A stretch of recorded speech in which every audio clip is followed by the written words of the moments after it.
I think the question everyone always wants to know is how much can the combine actually change your view on a player? I mean, people sometimes say the underwear Olympics, it doesn't mean anything. Sometimes people say, oh, this is it, this guy's going #1 overall now. So where does it really lie in your mind of how much it can change your opinion on someone? And there have been a few basketballs floating around the Wizards practice court that say Adam Silver, commissioner now.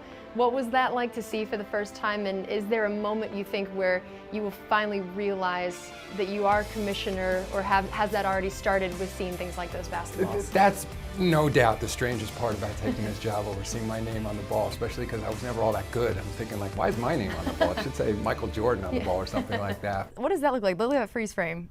Did you know it even looked like that and that you got that high? For you, I think a lot of people hear that players will get a bigger contract or they'll go to another team later in their career. They've already established themselves and they may not try as hard. They may not put in that work ethic. They may just kind of ride out their time and whatever. But you came to Tampa and are just known as one of the hardest workers on the team and, and a leader in the locker room. You are the hardest worker on the team and on the field, and I can tell how much pride you take in that. So why is that so important to you now, even after you've already so proven yourself? I think, after my accident, it humbled me because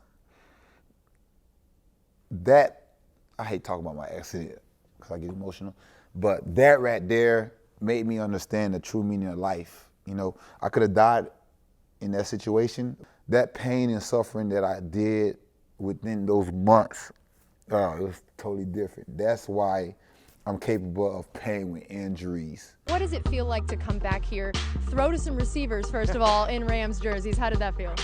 I tell you what, it's fun. I heard Tavon Austin telling you that he was fast. He was warning you, it sounded like. Did you take that as a bit of a challenge? Like, oh, don't worry, I can get it there. Well, no, I actually was a little bit worried, You and Wall, one-on-one, could you take him? John too small for me. Don't tell him I said that, though. It's time for the Combine Report presented by Florida Hospital. Casey Phillips and Scott Smith here, and we are joined by the one and only John Lynch, the new GM of the 49ers. It's kind of weird seeing this little logo over here on the jacket. For us, it's a little weird. Everyone in Tampa, I still love the Buccaneers. I've had to do the same thing in Denver. Are you a trash talker then? Yes, Ooh, big trash that was talker. quick. That was a quick answer. What do you instigate or do you react trash talk-wise? I instigate. Of course you do. I instigate, definitely. What is do you have like go-to lines, or is it just kind of whatever comes out in the moment? It's whatever comes out, and most of the time it's very vulgar, and I cuss a lot, and I talk about people, so. That's so funny. I love it. And you're just like, this is how it is. Would your family or friends or people be like upset if they heard what you said on the field? Oh, if they knew, well, most of them would. Yeah. Some of them would be okay with it, but most of them would be like, oh my God, did he really just say that? Like, We got the split personality over here. They'd exactly. Be like, who is this? And you love it. I can tell you. Oh, I love it. I love it all the time.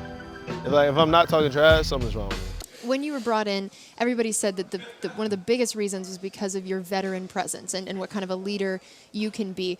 How do you think you were able to develop the kind of reputation where people can trust you in that role? The power play was really what everyone was looking at for the Caps to use as the advantage, and the penalty kill was a little bit of a concern, and then it looked like, the penalty kill, especially that 5-on-3 situation, ended up just really being the momentum swinger. What did it mean to show that you guys can win that way as well? I feel like I hear loyalty talked about from your side of things a lot, of whether it's relationships like that with Jason Licht, and it's you feeling that way to other people and then other people feeling that loyalty to you, whether it was the idea when you announced your retirement and your players kept quiet about that, bringing in guys like Todd Bowles you've worked with for so long. Why do you think that's a word used to describe you so often? Well, I think when you start a foundation, you use 3 words: trust, loyalty, and respect. I feel like whenever people hear that you're a huge Harry Potter fan, people seem surprised, and I feel like you're one of those guys that causes this a lot, where a certain image and then the reality of who you are, that here you are, this big, tough, strong NFL guy, and you're tatted up, and then you find out one of those tats is a Harry Potter tat. And I feel like it probably throws people off a little bit. So what do you see about the impressions people have of you and the reality of who you are versus just the idea of who you are? 11 Pro Bowls as a player, so no stranger to this game for you. So how do you feel like you want to approach this role, and thinking back to your days when you were in the Pro Bowl and what you would have hoped a Legends captain could have maybe done for you then? So Chris, before the season, you had so much hype coming in, especially from fantasy football owners. They were all saying you were the sleeper pick, and that everyone talked about how big of a year this was going to be for you. Did that feel like pressure? Did you hear a lot of that outside noise?